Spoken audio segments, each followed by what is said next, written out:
छत्तीसगढ़ का शराब घोटाला झारखंड कैसे पहुंचा? मैं तो सोच रहा था खबर ये कि छत्तीसगढ़ का पैसा झारखंड कैसे पहुंचा। खबर ये भी, छत्तीसगढ़ और झारखंड दोनों पड़ोसी राज्य हैं और दोनों ही राज्य में शराब बस यूं ही नहीं बदनाम है, बल्कि छत्तीसगढ़ और झारखंड में शराब इसलिए भी बदनाम है क्योंकि दोनों राज्यों का शराब घोटाला बहुत चर्चा में है। और अब छत्तीसगढ़ के शराब घोटाले का झारखंड कनेक्शन भी सामने आया है। पूरी खबर आपको बता देता हूं। छत्तीसगढ़ में 3,200 यानी 3200 करोड़ के चर्चित शराब घोटाले की जांच जारी है। जांच एजेंसियां लगातार कार्रवाई कर रही और कार्रवाई में एक के बाद एक बड़े खुलासे हो रहे हैं। इस बीच ईओडब्ल्यू ने कोर्ट में 6वीं चार्जशीट पेश की है, जिसमें कहा गया है कि छत्तीसगढ़ के शराब घोटाले का पैसा झारखंड पहुंचा है और झारखंड में शराब टेंडर के लिए 2.5 करोड़ रुपए दिए गए। जिसके बाद विदेशी शराब कमीशन मामले में ईओडब्ल्यू ने बड़ी कार्रवाई की है और रांची जेल से प्रोडक्शन वारंट पर 2 आरोपियों को रायपुर लाया जा रहा है। इन आरोपियों का नाम अतुल सिंह और मुकेश मनचंदा है, जो ओम साई बेवरेज कंपनी के डायरेक्टर हैं और दोनों आरोपी झारखंड शराब घोटाला मामले में रांची जेल में बंद थे। इनसे पूछताछ के बाद 29 अगस्त को कोर्ट में पेश किया जाएगा। ये ओम साई बेवरेज वही कंपनी है जिसे साल 2020 से 2023 के बीच 114 करोड़ रुपए जारी किए गए थे और इस कंपनी का मुख्य लाभार्थी विजय भाटिया पहले ही गिरफ्तार हो चुका है, जिसे 14 करोड़ का फायदा मिला था। इस घोटाले के चलते शासन को करीब 248 करोड़ रुपए का नुकसान हुआ है। कितने का? 248 करोड़।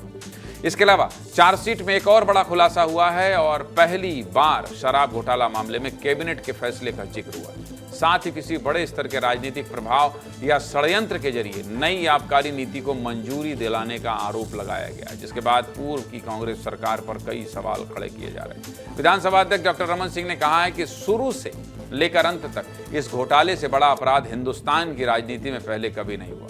सरकार राज चलाती है या डाका डालती है? क्या कह रहे हैं विधानसभा अध्यक्ष डॉक्टर रमन सिंह? सनी भैया, शुरू से लेकर अंत तक यानी हिंदुस्तान का कोई एग्जाम्पल ही नहीं है कि सरकार राज चलाती है कि सरकार डाका डालती है। सरकार के खजाने में डाका डालने का काम, इससे बड़ा अपराध हिंदुस्तान की राजनीति में कभी नहीं हुआ।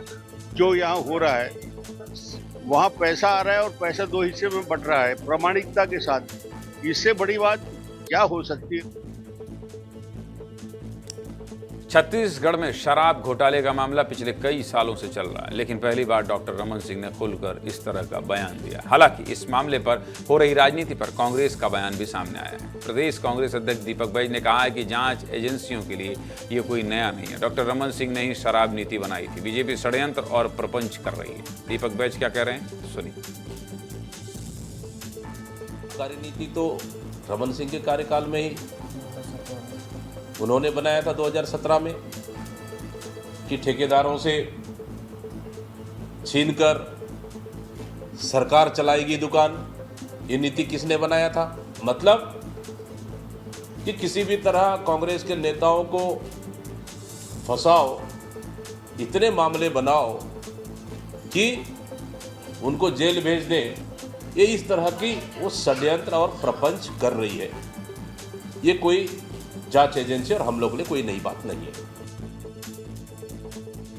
सुन लिया आपने राजनीतिक दलों को। मृगेन जी, आप भी कुछ सुना दीजिए। जिस तरह से गट्ठे दिखाई दे रहे हैं, इन गट्ठों में यूं ही तो कुछ नहीं होगा। ये प्रपंच है या फिर घोटाले के सबूत? नहीं, देखिए, जिस तरीके से कोर्ट में चालान पेश किया गया और बाकायदा एक एक आदमी का बयान, उनके आधार पर तमाम चीज़ें बताई गई हैं। ये सिर्फ प्रपंच नहीं हो सकता है, लेकिन जांच एजेंसियों का काम है, वो सिद्ध करेंगी। खास बात यह है कि झारखंड से 2 लोगों को छत्तीसगढ़ लाया जा रहा है और झारखंड और छत्तीसगढ़ का शराब कनेक्शन थोड़ा समझने की ज़रूरत है।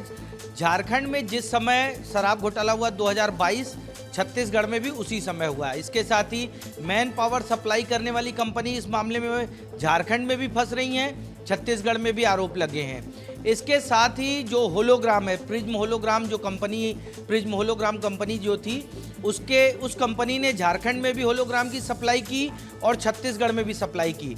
दोनों जगह होलोग्राम सप्लाई में कमीशन, शराब के जो डिस्टिलर हैं उनको किस तरीके से उनसे अवैध तरीके से कमीशन लिया गया, सेम मामला है। झारखंड और छत्तीसगढ़ में शराब घोटाला और दोनों जगह गैर भाजपा सरकार है। और खास बात यह है कि विनय कुमार चौबे जो उस समय वहाँ के आबकारी सचिव थे और यहाँ जो आबकारी सचिव थे, दोनों की मिलीभगत है, दोनों की गिरफ्तारी हुई है। तो आप समझ सकते हैं कि छत्तीसगढ़ पैटर्न पर झारखंड में घोटाला किया गया और ईडी ने दोनों जगह एक साथ इस गड़बड़ी को पकड़ा और कार्रवाई शुरू की। हालांकि अब जो चालान पेश किया गया, उस चालान में कैबिनेट का जिक्र आया है। कैबिनेट का मतलब है कि पूरी सरकार की सहमति, उसको लेकर बीजेपी काफ़ी आक्रामक है। बीजेपी लगातार ये कह रही है कि ये पूरी सरकार जो है शराब के पैसे की चोरी कर रही थी। दो गल्ले रखे गए, अवैध और वैध शराब की बिक्री सरकारी दुकानों से की गई। तो ये मुद्दा बहुत समय बाद एक बार फिर बड़े पैमाने पर फिर सुर्खियों में है। और मुझे लगता है जैसा कल बात हम और आप जैसी कर रहे थे कि ये मामला रुकने वाला नहीं है, इसमें एक के बाद एक कई परतें खुलेंगी और ये बहुत दूर तक जाने वाला घोटाला है।